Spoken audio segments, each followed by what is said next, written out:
What's up, people? Welcome to the Last Hit Point podcast, your weekly podcast for gaming and entertainment news and debates.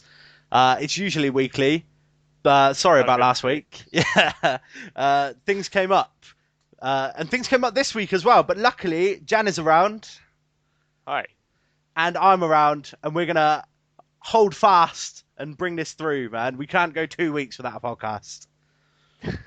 You kind of got like one of the oracles and then one of the others who don't say anything, so it should be quite interesting. It's fine. It's fine. No, it's going to be way more casual. It's probably going to be shorter as well, but who knows? Let's get on with it. Jenny, what have you been up to, man? Are we going to be talking about that day? I think we should wait till the guys are back.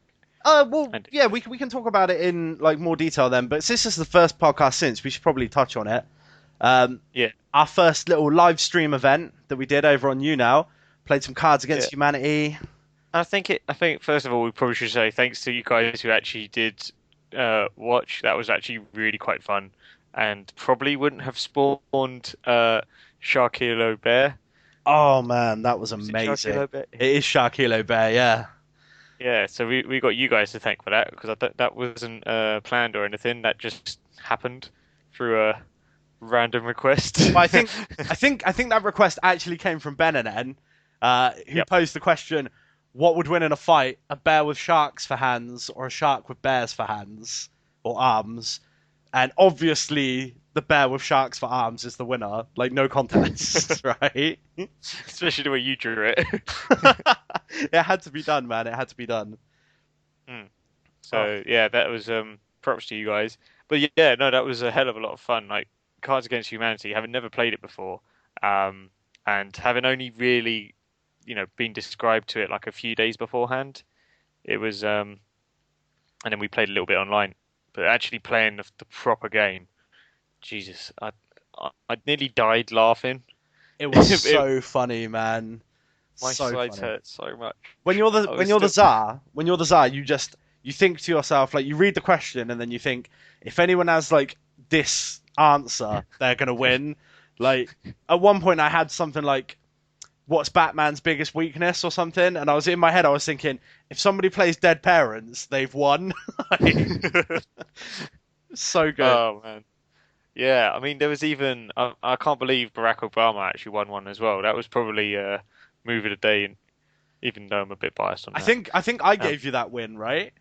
Yeah, yeah, because it was it had Barack Obama in the actual question, if I seem to remember rightly, and oh yeah, something like, how does he G himself up in the morning or something? Yeah, I can't remember.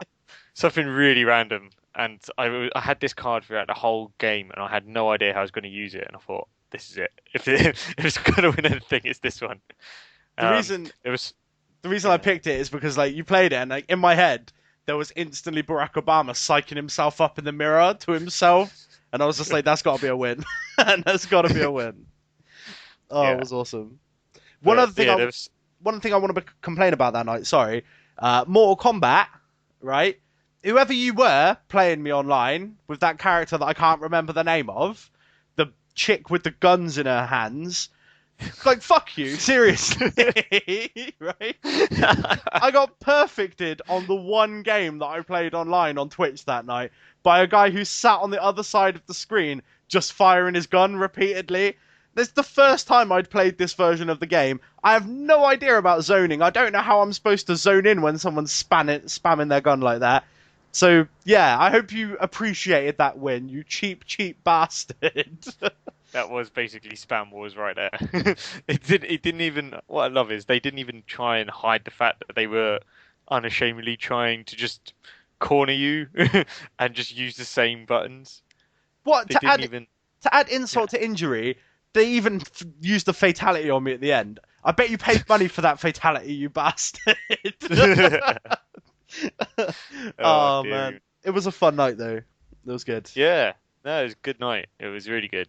A bit of Mario Kart, a bit of Smash Bros. But we could talk about it when the guys are here, because I think it's only fair.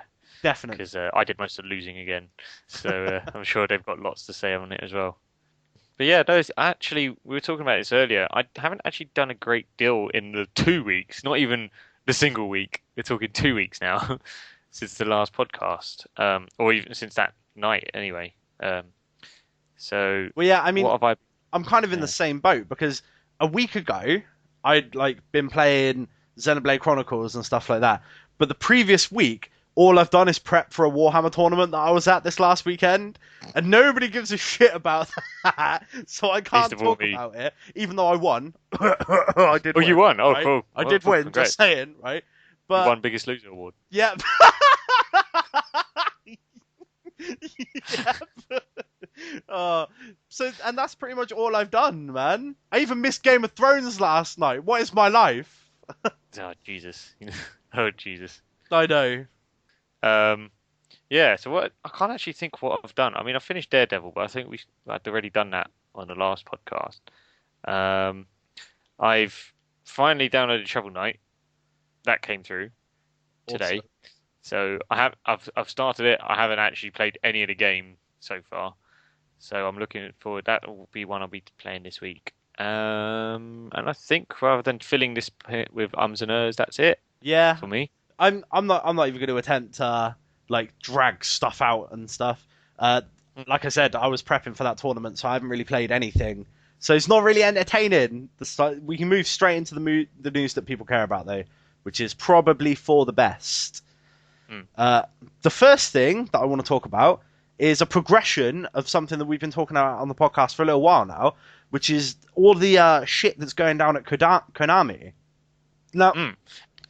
there was already weird stuff going on, right? We knew that Kojima had had his name pulled from all the games, his studio's name had been changed, and he'd been like essentially let go, but held on as a contractor, right, until he finished Metal Gear Solid 5.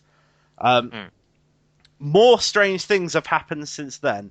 There was an award show in Japan recently. I believe it was the Famitsu Awards, which traditionally Kojima is always at.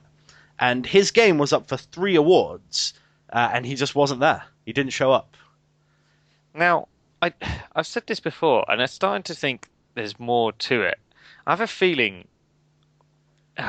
with the rest of the news that's come out, like not even in the past day, like the past few hours, I'm starting to wonder if this all does stem from the Metal Gear Solid stuff, because it just seems so bizarre at the time, and it just seems to get worse and worse. And it's almost like whenever you see Konami's name in a news article, it's like grab the popcorn because what else is going on, or what else could go wrong? Well, yeah, I mean, Uh, I read that, yeah, and I was like, well, that's strange. And, he's not been active on Twitter and stuff. So I have no idea what's going on for him. I'm genuinely a little bit worried that Konami might have had him killed. And they're just like trying to be like, no, he's fine, honestly, like it's all good. But then the news dropped today that the new Silent Hills game, the one that was supposed to be a collaboration between Kojima and I can't even say his name, Guillermo del Toro, the guy who did Pan's Labyrinth and Guillermo stuff. Toro. Yeah, like that's no longer going to be a thing, and they're pulling the PT game from the PlayStation Store. It's still available right now. If you're listening to this podcast as it goes up, you can still get on and download it. But from the 29th, I believe, of April, they're pulling it and it's never coming back. So, for those of you who are listening today, today's the 28th, so you've got until tomorrow. So yeah. if you listen to this anytime after that, then yeah, it's gone. So and you missed out. So this was the game, for those who really have no idea, this is the game that we tried streaming and the sound all fucked up, and it was one of the funniest things we've done. The stream Record itself, Ben trying to play. the stream itself was fine, so the people that were watching live had no problem. But our recording screwed up in the playback, so we had no sound, and that game was fucking horrifying. And you bastards didn't help anything either, because you were like, "Yeah, we've all played it, man. We've all played it. We know what you're going up against." And I was relying on you guys knowing what you were doing, whilst I was shitting myself. It turns out you guys didn't play it at all. You just wanted to see me shit myself. So Okay, hang on. In my defense, I had actually played it. I didn't realize the other two hadn't played it at all, but I had. And to be fair, that was kind of a big effort because I don't play those games because it's like I don't enjoy something where I just get shit scared at every opportunity, and you're just on constant tender hooks. Well, So if I was playing it alone, I probably wouldn't have had a problem. But because I had you guys, yeah, like ominously saying, look up on the balcony. Just look up on the balcony. just look Look up, up. just look up, Like, man. no, no, because you know something's gonna be there. I don't want to see it. Like, uh, But now, having known that none of us had actually played it or got that far, like, would you have looked up? So oh, if we told you, yes, you would definitely. have. Because I would have known that you guys were just trolling me, man. Oh, but yeah, no, it's a real shame because what I played of PT, it was actually really good. And if that was the sort of, I know the actual Silent Hill game wouldn't have been exactly like that, but if that's the concept they were going for, then it would have been a really, really strong, really scary game. So it's a shame that that's not going to come to fruition, or not in that form anyway. We are probably still going to get more Silent Hill games, just maybe not that one that we all wanted. This is what's really weird, and I don't understand about it. Like, yeah, so they've said they're pulling down PT, blah blah, but they said it's not cancelled, but it's just not going ahead or something stupid Well, like that. that game, it's like that version of the game definitely isn't going to happen because Mm. Norman Reedus, the actor from Walking Dead, who was going to be in that game, he linked an article saying about it being cancelled, and he said in his tweet that he was like really bummed about it. And then Yeah. Konami confirmed that their contract with him is no longer a thing, so that Mm. So, at least is not going to be a thing. so it suggests to me then they're going to do it. There will be another survival horror game, but it's not going to be as. I think it might be more like jump out scary rather than atmospheric. I don't know. Which is a shame because Yeah, atmospheric is kind of like that's the goal, right? That's what everyone should be aiming for because that's what's yeah, truly scary, not just jump scares. yeah. It's the ones that evoke your imagination. Like, what was it? Lone Survivor. That, as much as I didn't really get on with it too much, Yeah. that caused you were a bit afraid to keep going. Like, you'd go really slowly just to try and see what else was in the shadows, even though there was nothing there a lot of the time. So it was your mind that was playing tricks on you rather than the game. So yeah, that definitely is a way forward on a genre that I don't really have a lot of affinity to. But it would So, be a shame if they go against that. so yeah, I mean, all that news dropped in the last couple of days, and then today we get the news that Konami has delisted itself from the New York Stock Exchange. And I immediately thought, like, well, holy shit, are they going under? Like, are they being bought out? What's going on there? Mm. But apparently, they're still staying listed on the Tokyo Stock Exchange, and they're still gonna release information to people like in the West who have stock in their company, but they're just not going to be listed on the New York Stock Exchange, which is very, very strange. Like, I really don't know what's going on with that company because that doesn't really make a whole lot of sense. If you're a global corporation, I mean, I'm fairly sure they have studios in America, right? So Mm.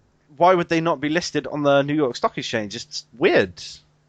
Yeah, there's normally a good reason for not doing it, and yeah, it's normally like downsizing or something like that. So it's very interesting because there was an article I was reading which said um, even though they say they will announce their figures, but they're under no obligation to. Whereas if they're listed on the stock exchange, then they have to, like as Ah, part of their law. okay. So what this means is it means they can probably butter up their figures better in the West. Um, and I have a feeling that might have something to do with it. So it's almost like maybe with all this stuff with Kojima, maybe they've kind of accepted that any of their future franchises may not do as well because of like the fans of the series. Okay. So you're on about like they're maybe doing some sort of like early damage control now, so that if their later titles don't sell as well, they don't have to say so. If that makes Yeah, sense. yeah. So they can. Yeah, that's how I've just sort of seen it in my head. I mean, I could be wrong, but No, dude, that I that can't. makes a lot of sense.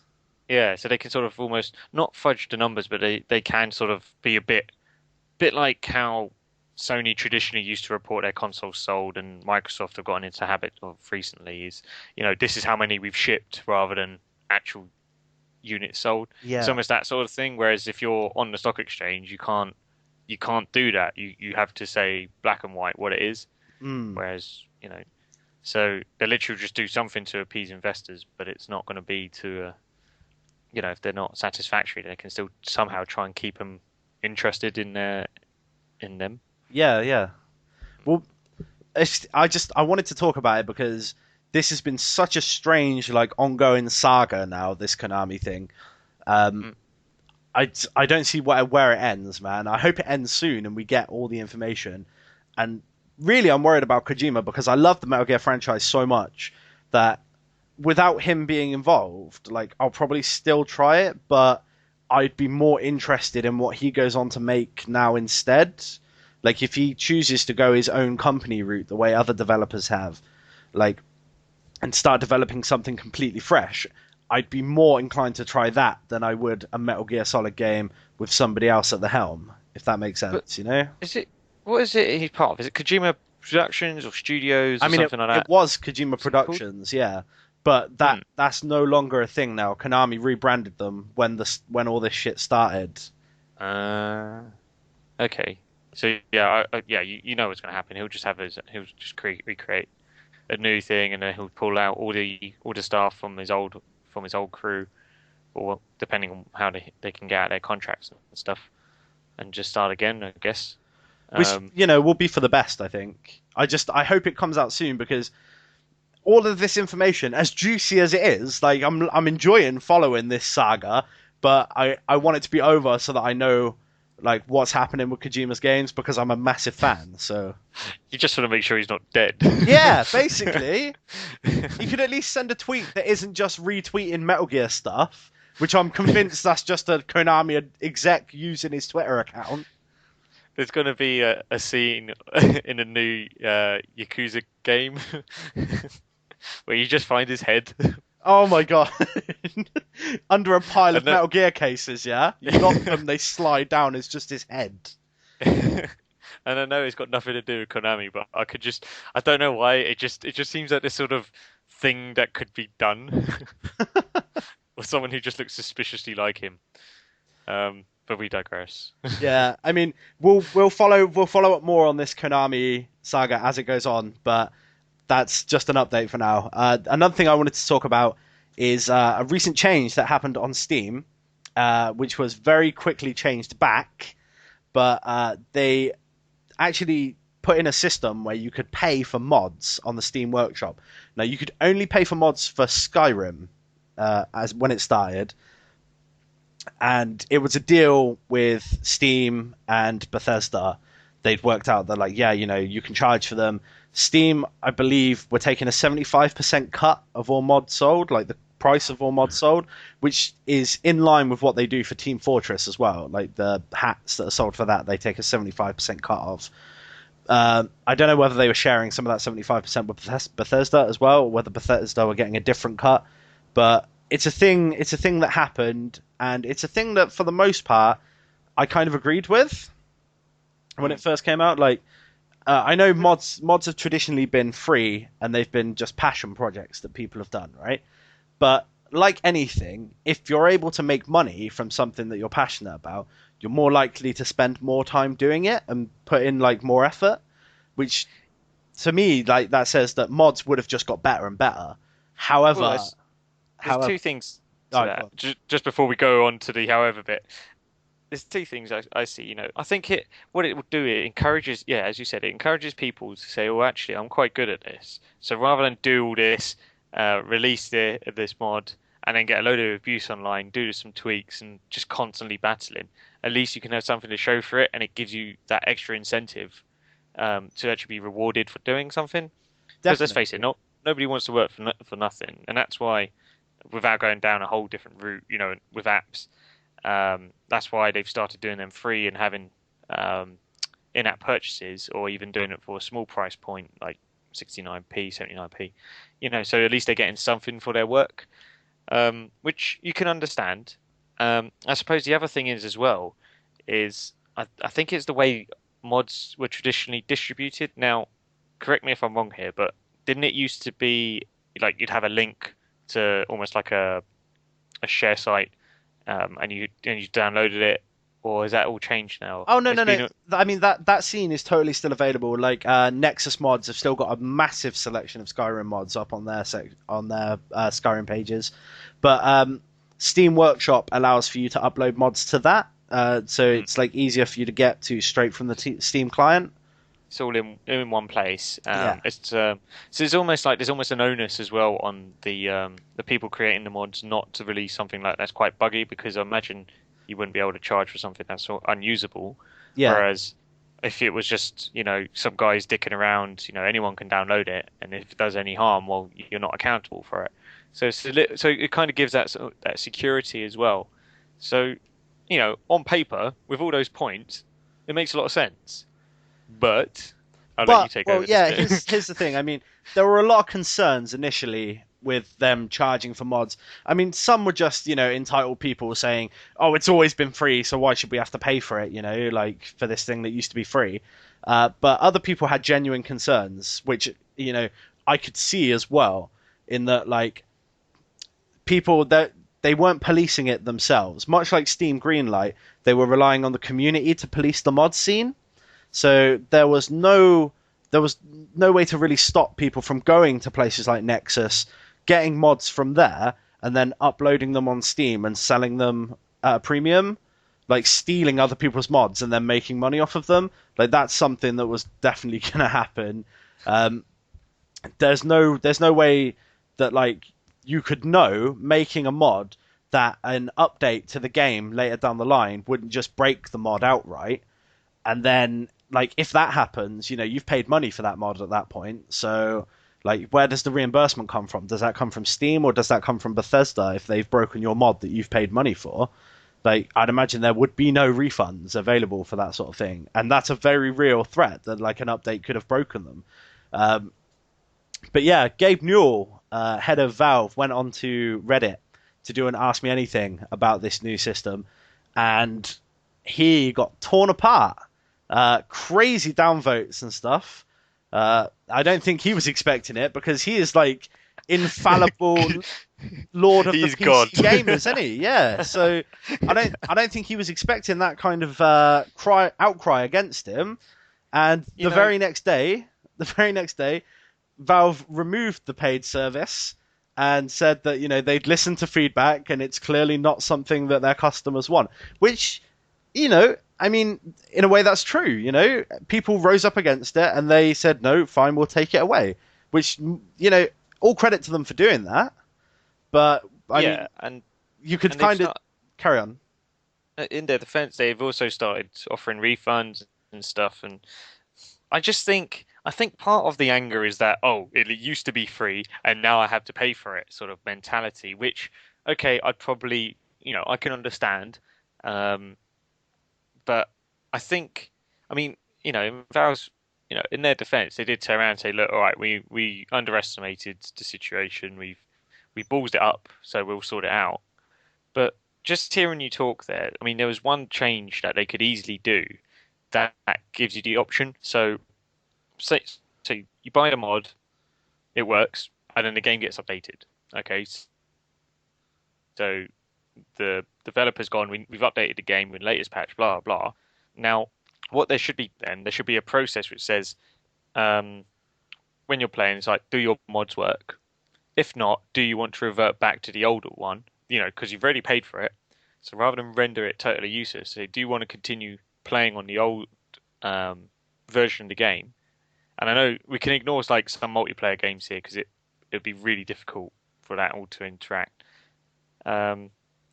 Just so that you can keep playing on the game and the mods that you played for. Yeah. That you paid for, until either the person who made the mod updates theirs, or until you just get fed up and you just go, all right, well, that's now money that money is now gone, and I'll update it to the new one. So it gives you that option. Definitely. Rather than just... another thing that I thought of that, like, they could easily implement, which would completely solve the problem, is rather than like putting a solid figure on the amount that you have to pay for mods and like locking them behind a paywall, just put a donation button to the person who uploads the mods, right? Like, if you download the mod and you really, really like it, you should be able to go to that person's page, the person who uploads the mods, and just donate them money. Like, put a donate, pay as much as you like, or nothing. That way it's not behind a paywall, and the person who makes the mods, if it's a particularly good mod, can still get money from people who like it that much they'd be willing to donate. You see now, I've got no problem with the paywall, but I think there should be like a really nominal price. It goes, if you want this, you've got to pay something for it. You can't have it for free. You know, that's fine. I'm sure if that was the case, there'd be no problem. But we're talking, you know, I don't know, 50p or something stupid like that. All right. Or even So humble bundle, man. Like minimum 1 penny, maximum as much as you want. yeah, so a bit like that, but not maybe not as low as you know. And I see those humble bundles. I'm like, I really hope nobody does that because that just kind of takes the piss. But yeah, they can donate as much as they want. And you know, the average person will just do the lowest they can get away with, I guess.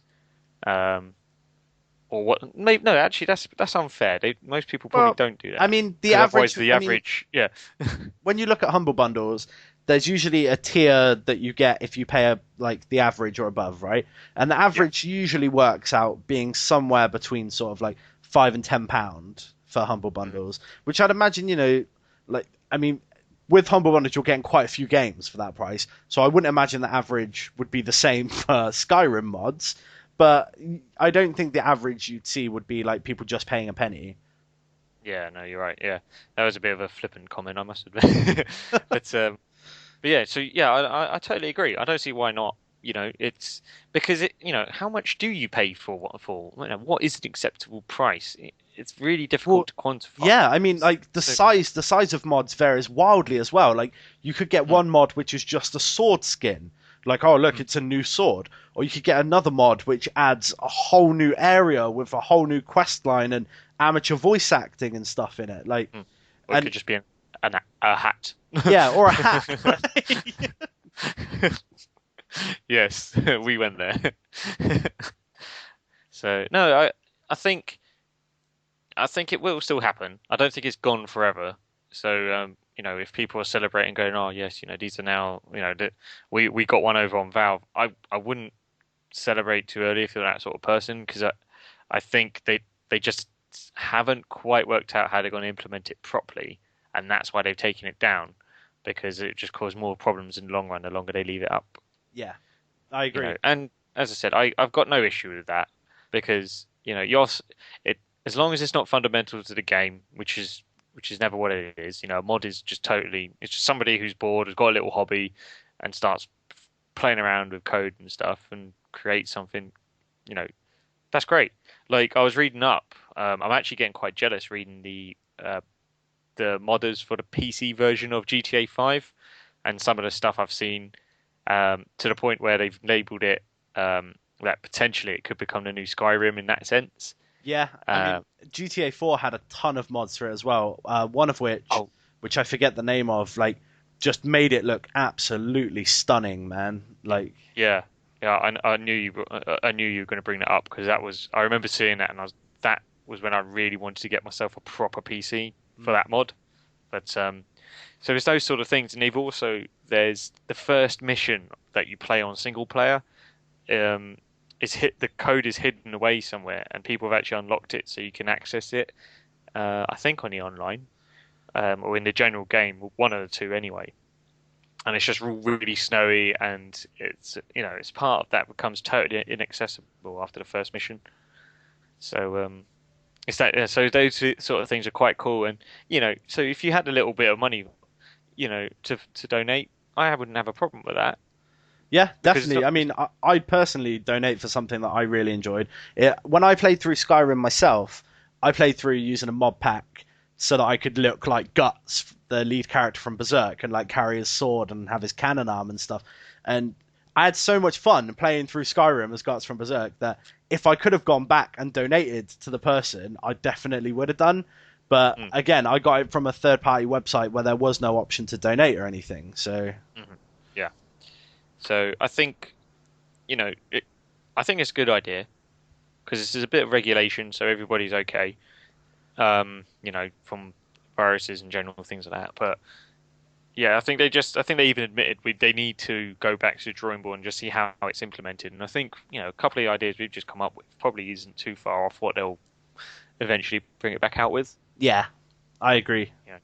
And also, just one last thing on all of that. I think a lot of people are probably still upset that there's still no news on Half-Life 3, so they're just going to vent Like, why are you doing this and not making Half-Life 3, you bastards? I would love to have seen the comments and just got. They probably had a filter, it's like filter everything mentioned Half-Life 3, the number 3. So yeah, yeah. Cool. Well, that's all the major talking points that I wanted to talk about, mate. I've got some flash news for us to fire through. Cool. So if you want to talk about it, we'll talk about it. If you don't, we'll move on to the next piece. So let's flash news it up. The first thing I have, the Halo Championship Series Esports League has had to cancel its first online cup of the competitive season as the Master Chief Collection is still experiencing connectivity issues online. So that's the thing. That doesn't surprise me. Apparently, it all went pretty smoothly on the Saturday, but on the Sunday, people just couldn't connect to matches and they had to cancel the tournament. Right. You would think it would be fixed by now. It's been just getting on for a year now. Wow, half a year. Let's be honest. Let's be fair to them. Yeah. Oh, well. I think it might be one of those that are never repaired and it just becomes a running joke. Well, at the very least, people that have that game can enjoy the remastered 1080p 60 FPS version of Halo ODST due to come out to the Master Chief Collection in the next update while they fix the online connectivity issues. I added that last bit. Where are we? Minecraft has officially embraced gender diversity. Players can now choose between series staple default skin Steve and the new female default skin Alex. Yeah, I'm surprised. With this whole sexuality thing has become a bit of a joke with the press. And I've read there was not one article I read that didn't use the word finally.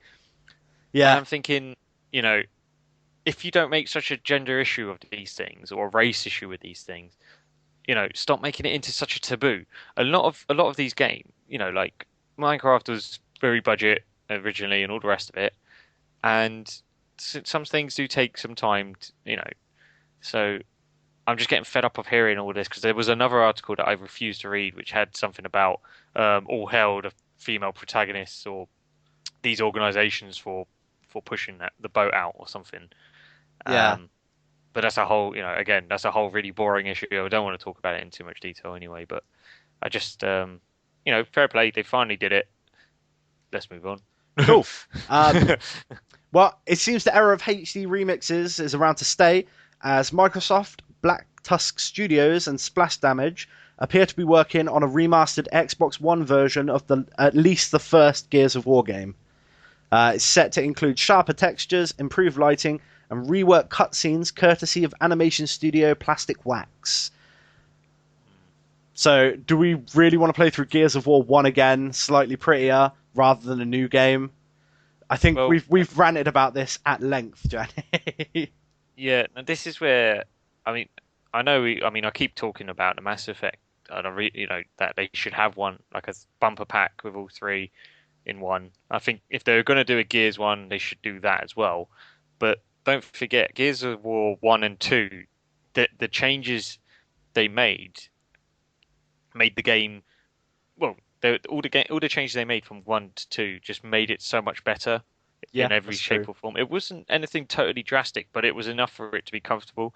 Same with Gears of War, same with Mass Effect 1 and 2. So it's, if they are going to go down this route, what are they going to do about it? Because, having played through I'm sorry, I'm chopping and changing here, but having played through Gears of War 1, 2, and 3, 2 and 3 were easily a lot more better than 1, but 3 was also better than 2 in a way, like the way the mechanics worked.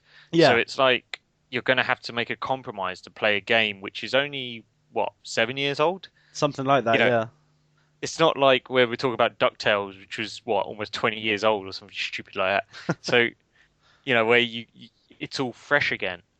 And so this is just something that, I don't know, these HD remakes are starting to get a bit boring already. I mean, and I can see why. I can see why they want to do it, especially if they're planning on continuing the Gears of War series on Xbox One. Why they'd want to catch people up on what the game's about. But I also think that you're completely right. If they are gonna do a remake of it or a remix of it, they do need to trickle the features down from Gears of War 3 and 2 that were such good big improvements over the first one. Like those features need to be worked into this remake for it to actually show you what to expect from a new Gears of War game. Mm. And I still believe. Actually, I've actually, now I think about it, I've said it quite a lot. I'd buy a 3-part Mass Effect HD bumper pack. I'd buy the BioShock one, and I probably would buy Gears one if I could. But that's because I want all 3 of them. I don't just want one. So, and I know it will sell. I'm not that deluded. I know it will sell, but I'd like to just buy a pack, all 3 of them, for whatever it is. But it's got to offer more than just a bit of graphical update, because let's face it, Gears of War 1 wasn't exactly that shabby. Yeah, I know. It was one of the best looking. That series is one of the best looking series on the 360.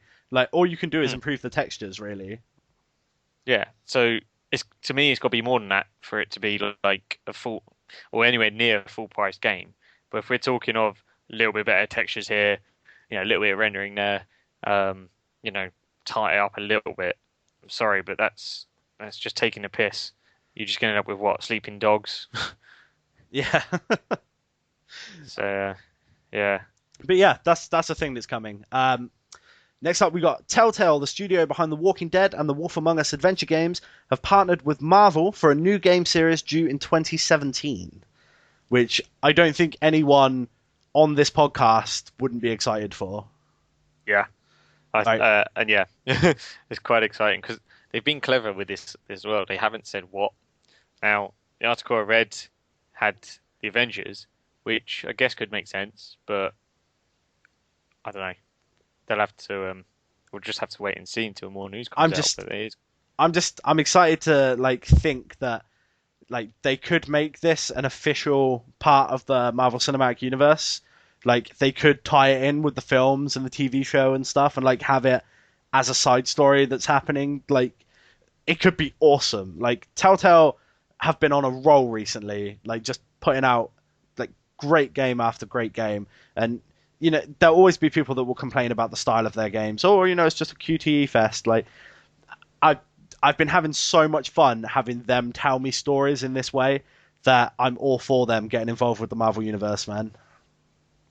And it seems like it's one of those marriages you just think together that's going to look absolutely amazing.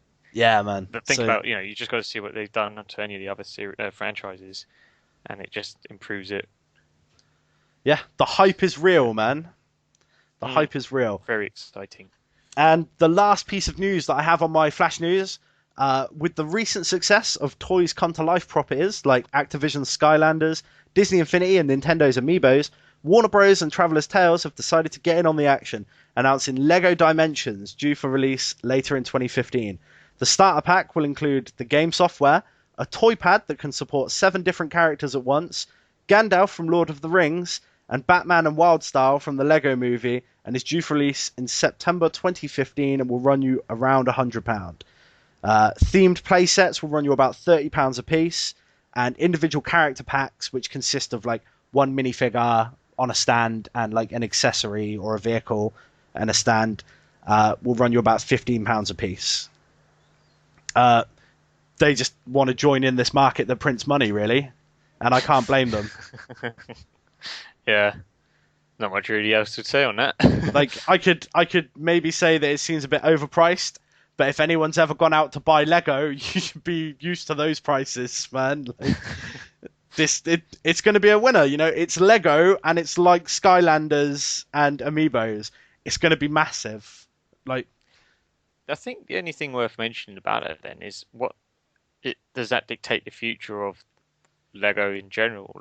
Will all the little Lego men that have got any sort of what's the word I'm looking for? Any sort of franchise involvement, will they all have this sort of that chip to talk to it? I don't know. Or are they just going to have the packs that they're releasing? They are little minifigures on them, but they're on little stands, kind of like the Amiibos are on little stands, and all the tech's in the stand.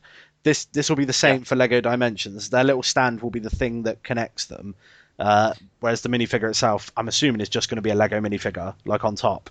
But they've got a wealth of like franchises to play with. They've already announced packs for Back to the Future, DC Comics stuff. I know that Lego have rights to like Harry Potter as well that they could delve into. Obviously, Lord of the Rings as well. There's loads of different things that could come to bear in this game, so they could be onto a winner. What could be so good if they could come to some sort of agreement with Nintendo, and you could have like Lego versions in Smash Brothers Mate. of those characters, not just Smash Bros characters, but of whatever franchises Lego has. That would be incredible. That would be amazing, man. Jamie would be so broke. I'd be interested to see. I know that he's more of a Nintendo guy, and that's the reason he's collecting his amiibos. But he did collect Skylanders for his son. Like, I'm using air quotes when I say for his son, right? Because I'm pretty sure they were for him as well. But yeah, I think he's yours. Do not open it. He does love his collectible sort of video game memorabilia. So I can see it happening. By the way, that's not a direct quote. It's not any sort of quote at all. I just want to clear that up. Oh, okay. Cool. And yeah. I think that's everything, mate. Unless there's anything else you want to go into. No, that's giggity first of all, and no. Never pass up an opportunity. Yeah, so before it starts going downhill, I think it's probably best we just wrap this up. Yeah, because it's actually not been too bad. Well, yeah, I think it's gone pretty well. Thanks for still coming on, Janny, and us getting through this. Thank you, everyone who's managed to bear with us for this episode, despite the lack of a cast.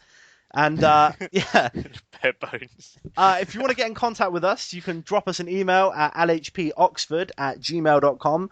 We're on Facebook at last_HP or lasthp/. You'll find us if you just look for Last Hit Point. We're on Twitter at last_HP. All of our individual Twitter tags and the guys that aren't on the cast right now, if you want to get in contact or follow us or whatever, our Twitter tags will be down in the description. And hopefully we'll see everyone next week with a full cast, maybe. Yeah, hopefully. Hopefully. Minus Johnny, probably. He's just buried under a load of books. Anyway. Oh, bye. Bye. Maybe Kojima's with him.